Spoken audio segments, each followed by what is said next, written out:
Yo, what's up guys? Welcome back to my channel. So yun guys, napapadalas yung vlog natin. So nangyayari, nagiging daily vlog na. So update ko ulit kayo guys sa gabi natin. Kasi bukas guys, ilang days na naman kami doon sa Cavite. So malilate na naman yung pag-upload ko ng ating update dito sa gabi natin guys. And then, kanina nga guys, nagpakain ako ng BBS. Diba? Nakita naman ninyo kung paano ako nagpapakain ng BBS sa ating mga gabi. And then, unahin ko na bago ako pagpatuloy itong video na to guys. So shoutout dito guys sa dalawa.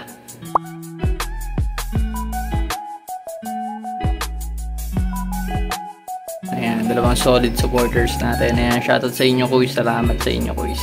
As in guys, update ko kayo ngayon. So ito guys, ito yung for grooming ABT. Inalis ko na ulit. Inalis ko muna yung dalawang female yan, dalawang female. So isang female, tapos ito isang pair. Yung pair na yun yung malaki. Yun yung malaking una ko nag-groom at tahimik na siya. Ganyan. So, tips ko lang ulit sa inyo guys kapag yung female guys, halimbawa virgin, pinagsama nyo yung male, tapos after a week or ilan days, mga week to 10 days, na magkasama na yung male at female na pinagsama nyo, tapos napansin nyo ganyan na yung behavior, ayan, ganyan yung behavior ng gapi natin. Ayan.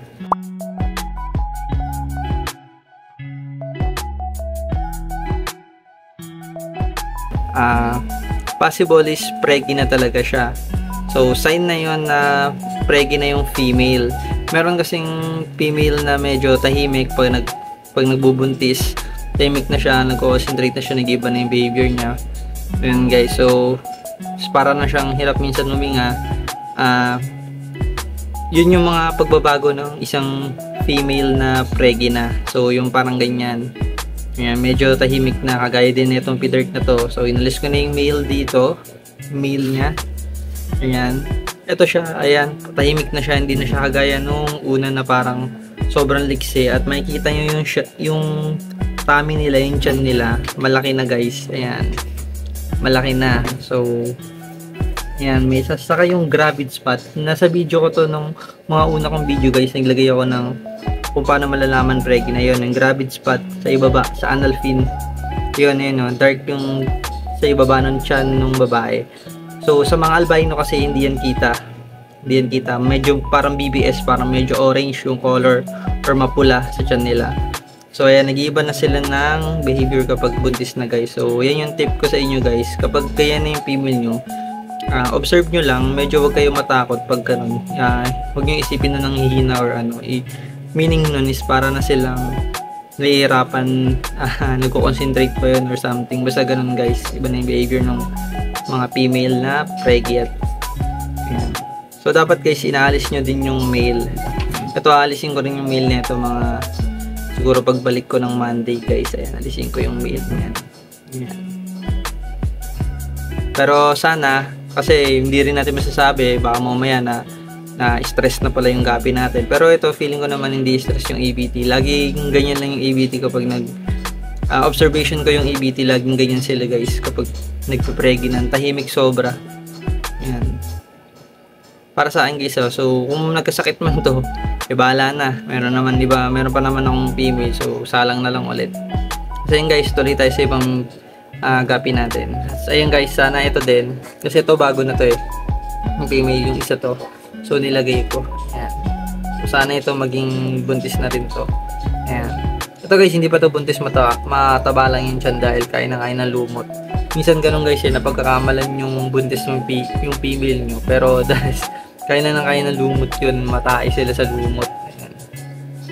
Tae nila puro lumot, tas matakaw. Pero sana maging preggy na rin to guys. Ayan. Ito, preggy na to. Kasi pa guys, itong RDSS natin, ayan, sana maging ano na rin yan. Sana lumobo na rin yung tiyan. Sobrang liksi pa or sa ugali talaga na itong RDSS na nakuha ko. So ganyan, masyadong active, masyadong papansin sa tao. Ayan, parang lagi siyang gusto. Ayan, kagaya nun, sobrang likot guys, diba? Yung female.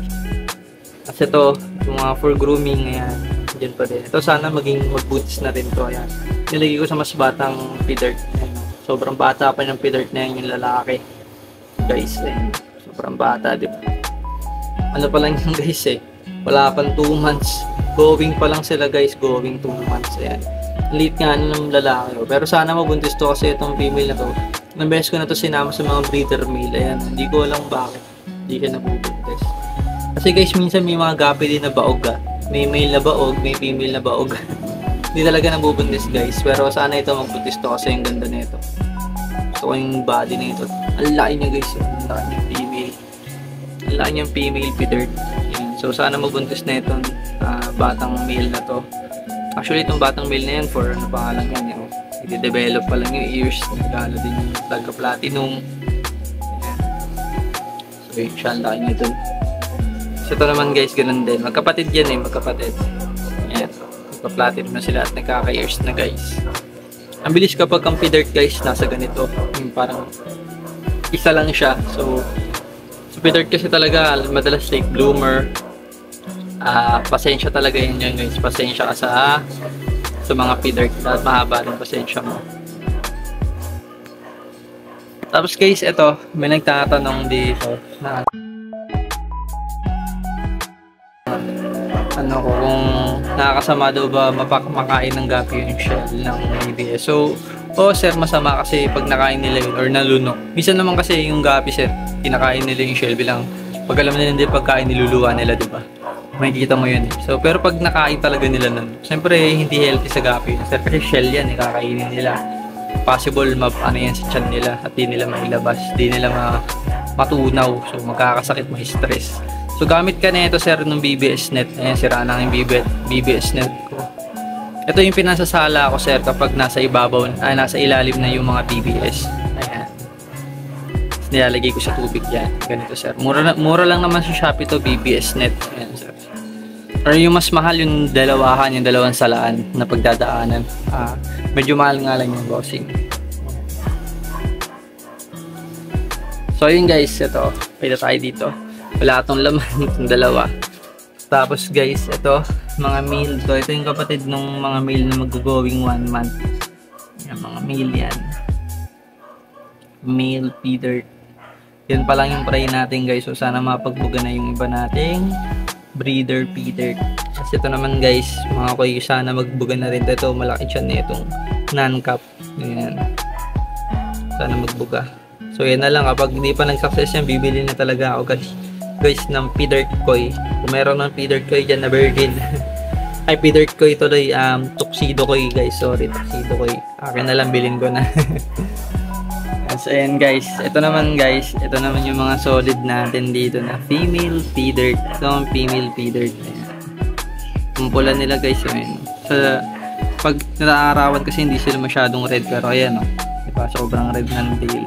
So, gustong gusto ko tong batch na to.